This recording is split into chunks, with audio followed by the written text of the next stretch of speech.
Alright mga bossing ko, another unit, another day. So meron tayo ditong Honda Click 125. So ang issue nito kanina mga bossing, nung dinala sa atin, once na push start mo siya, hard starting, then pag tinrottle mo to, naghahagok-hagok lang siya once na tinothrottle mo.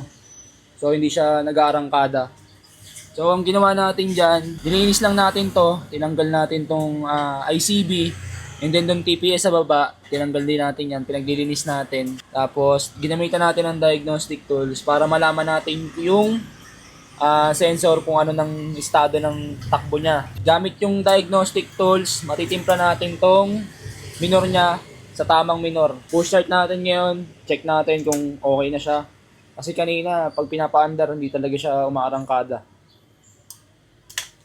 Wait lang, push start natin kasi sa kabila yung ito hindi na gumagana eh.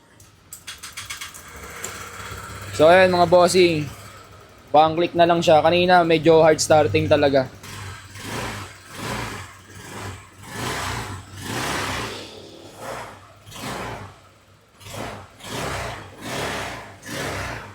Okay na yan mga boss, wala nang hagok-hagok yan na nararamdaman. Dapat tinunan natin, so ibabalik na lang natin yung mga dapat ibalik and then pwede nang kunin ni bossing. Malaking bagay kung may ganito kayo. Actually, itong motor na to, galing na sa ibang mekaniko. Hindi na patino, dinala dito sa atin. Ito, okay na siya ngayon. Pwede nang kunin yan, boss. Alright, let's go. Si Clicky Boy, may ginagawa tayo ngayon dyan. Makikita nyo yan sa susunod na araw, i-upload natin. May kinabit lang tayong pyesa sa kanya. Nakabaklas muna. After nito, siya naman yung susunod natin. Alright, let's go.